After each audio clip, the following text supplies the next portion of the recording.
नमस्कार मित्रांनो, नमस्कार. मी सामाजिक कार्यकर्ता तात्याराव भुजंग व माझ्यासोबत ऍडव्होकेट शंकर जीवानकडे.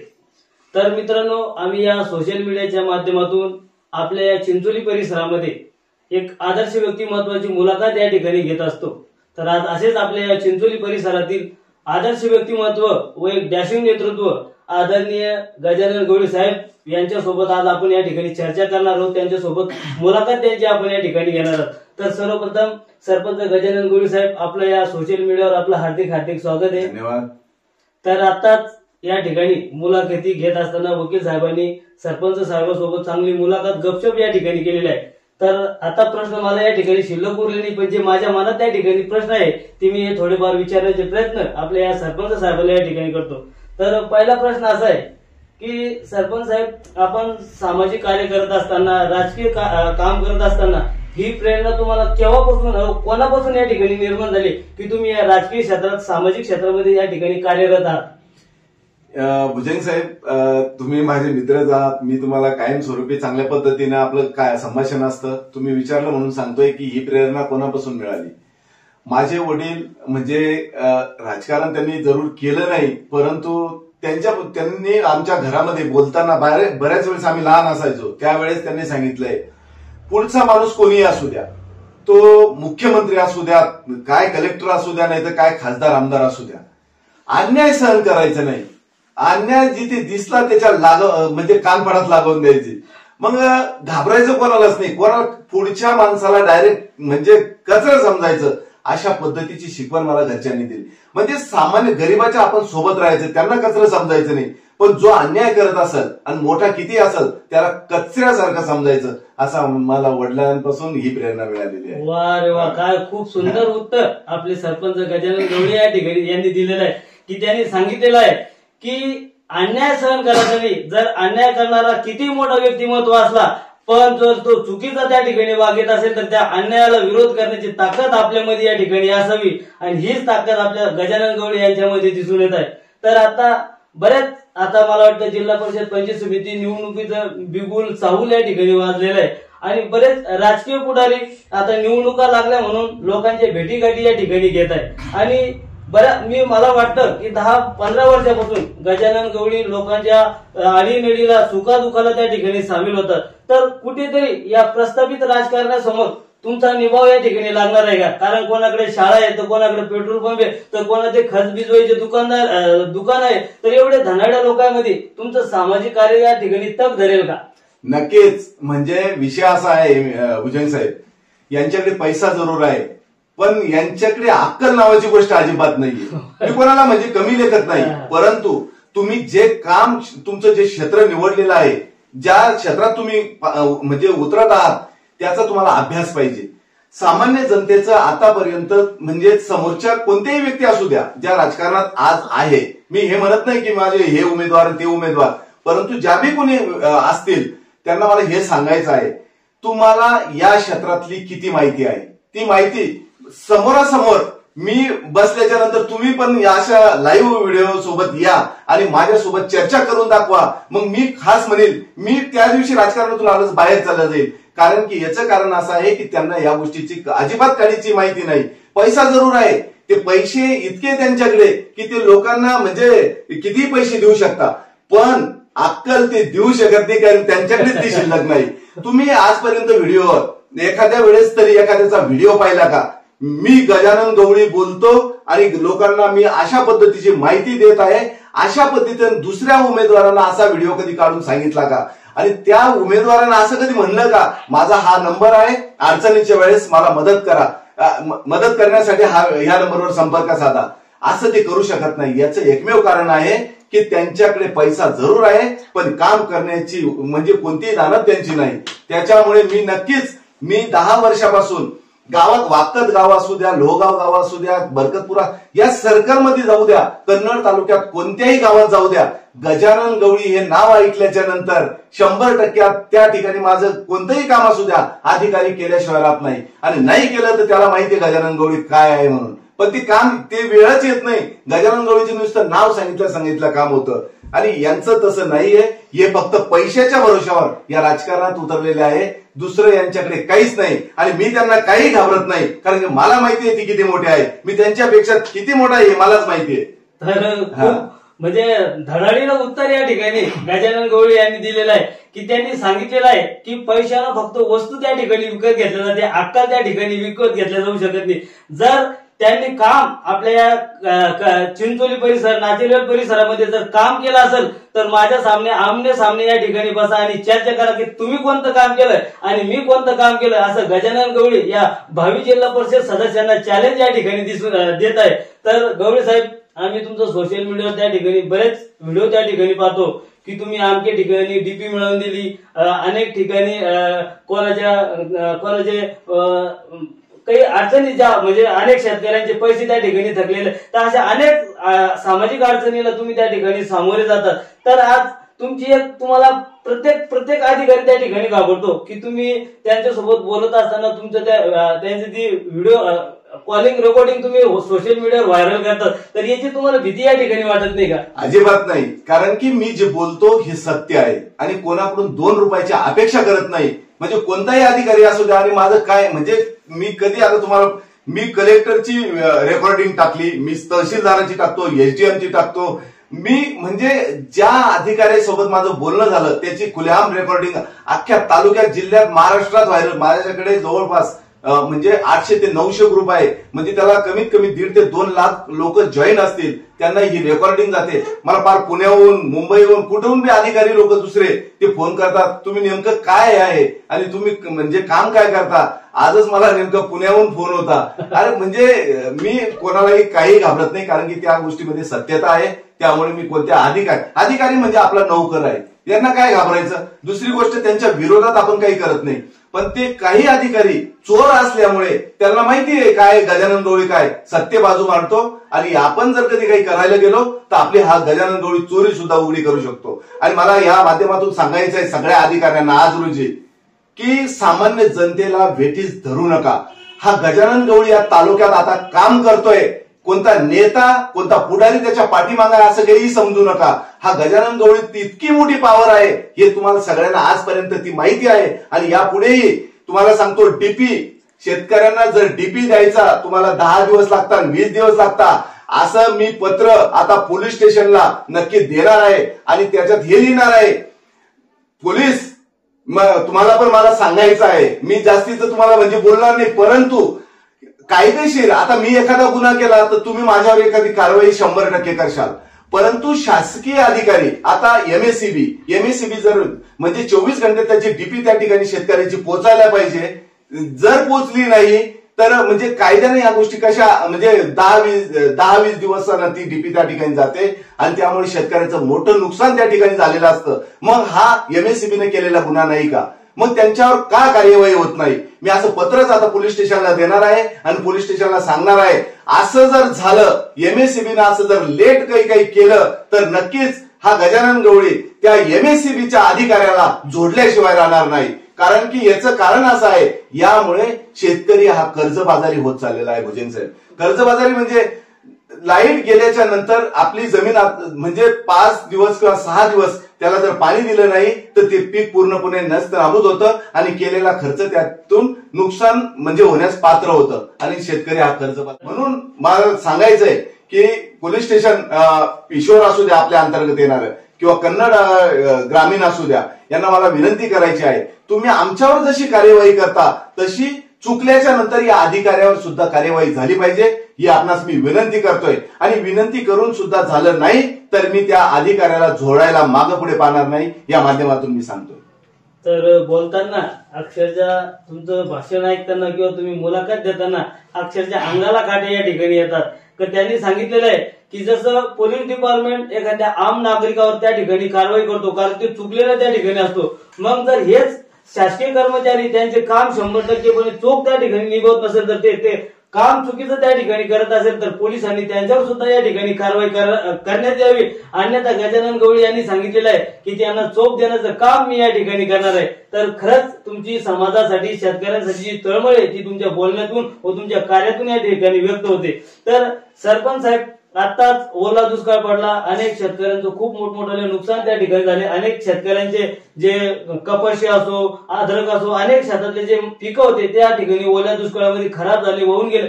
तर बरेच राजकीय पुढारी जे आता निवडणुकीच्या टायमाला फिरताना दिसून येत आहे ते त्या शेतकऱ्यांच्या ओल्या दुष्काळाच्या टायमाला त्या ठिकाणी दिसून येत नव्हते. पण त्यावेळेस असा एकमेव चेहरा गजानन गवळी होता की त्यांनी शेतकऱ्यांच्या अडीअडचणीसाठी त्या ठिकाणी आवाज उठवला. तर तुम्ही या येणाऱ्या जे भावी जिल्हा परिषद सदस्य किंवा या लोकांना तुम्ही काय सांगणार आहे का जर तुम्हाला निवडणुकीमध्ये उभं राहायचंय तर तुम्ही लोकांसाठी काय केलं पाहिजे? मी भुजंग साहेब एक सांगतोय तुम्हाला, शेतकऱ्याचं इतकं आमापासून नुकसान झालं, पण शेतकऱ्याला काय झालं, शेतकऱ्याला सहन करण्याची सवय लागली. म्हणजे किती आमाप अन्याय होऊ द्या, आपण जाऊ द्या काही होत नाही, जाऊ द्या काही होत नाही.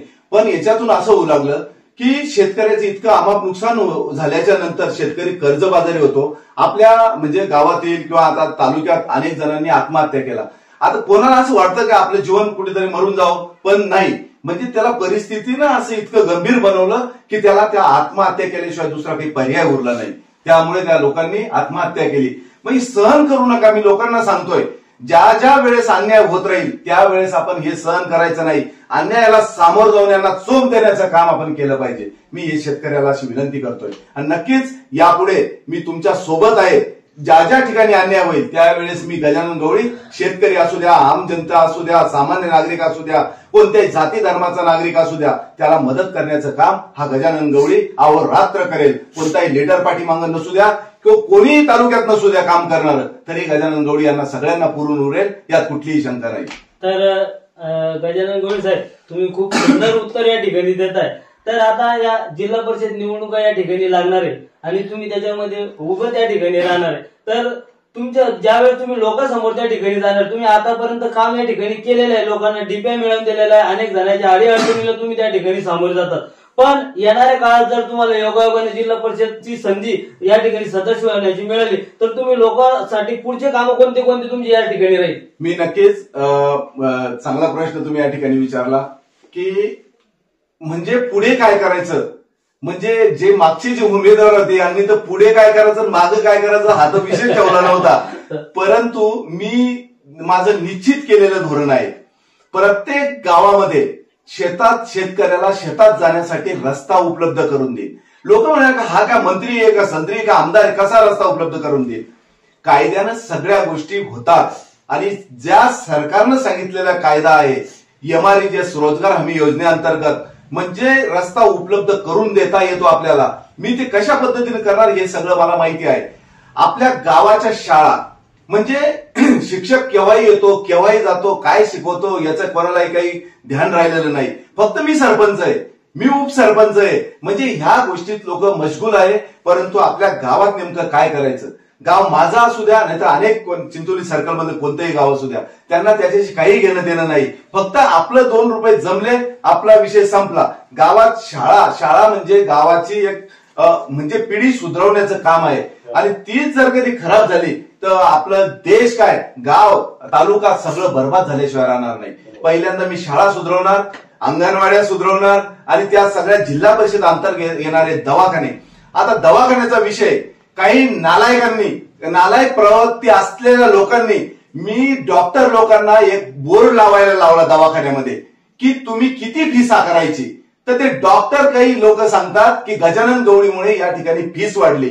मग डॉक्टर लोकांना मला हे विचारायचं आहे तुम्ही फीस का वाढवली? गजानन गवळीला काही पैसे दिले का तुम्ही, त्यामुळे तुम्ही फीस वाढवली? मला हे सांगायचे त्यांना.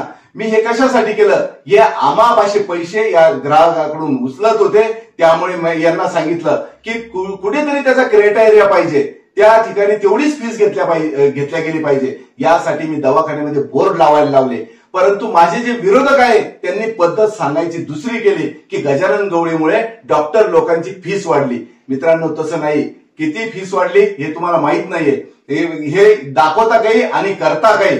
म्हणून सांगतोय मित्रांनो, डॉक्टर लोकांना की MD डॉक्टर आपल्या प्राथमिक आरोग्य केंद्रामध्ये उपलब्ध आहे. तुम्ही त्या डॉक्टरकडे जाणं सोडून या चिल्लर डॉक्टरकडे जाता. हे कोणाच्या तरी हाताखाली शिकलेले डॉक्टर आहे आणि तुम्ही तिथे जाता आणि एमडी डॉक्टर सोडता. तुम्ही एमडी डॉक्टर म्हणजे एमडी डॉक्टर आपल्या प्राथमिक आरोग्य केंद्रामध्ये आहे. त्या डॉक्टरची तुम्ही नक्कीच चांगल्या पद्धतीने माहिती घ्या, चांगल्या म्हणजे उपचार घ्या, यात कुठलीही शंका असणार नाही. नक्कीच चांगले डॉक्टर त्या ठिकाणी उपलब्ध आहे. तर आताच गजानन गवळी यांनी सांगितलेलं आहे की बाबा पेशंटची किंवा लोकांची फसगत त्या ठिकाणी होऊ नये, लोकांना ते फीस माहिती झाली पाहिजे, त्यासाठी मी त्या ठिकाणी विनंती केली होती, पण त्याचा थोडा गैरउपयोग या ठिकाणी झालेला आहे असं त्यांनी सांगितलेलं आहे. तर आता गवळी साहेब, एक राजकीय प्रश्न की आता येणाऱ्या जिल्हा परिषद निवडणूक आहे, ही निवडणूक तुम्ही त्या ठिकाणी लोकांमध्ये बऱ्याच ठिकाणी संभ्रम निर्माण होत आहे की गजानन गवळी अपक्ष त्या ठिकाणी उभं राहणार आहे किंवा पक्षातून या ठिकाणी उभं राहणार आहे. तर आपण नेमकं पक्षातून उभं राहणार आहे का अपक्ष उभं राहणार आहे, असं लोकांना या ठिकाणी हा प्रश्न त्यांच्या मनात पडलेला आहे. तर तुम्ही याचं काय उत्तर या ठिकाणी सांगू शकाल? हे आता थोडं नगर परिषदेच्या इलेक्शन चालू आहे, त्यामुळे मला हर्षवर्धन दादांनी सांगितलं की बाबा म्हणजे हे एकदा इलेक्शन पार पडू द्या, नंतर आपण जिल्हा परिषदेचं बघू. नक्कीच मी रायबान जाधव विकास आघाडीचा तालुका अध्यक्ष म्हणून चांगल्या पद्धतीनं काम मी त्या ठिकाणी केलेलं आहे. नक्कीच मला दादाच्या बाजूने उभं राहण्याची संधी नक्कीच देतील, यात कुठलीही शंका नाही.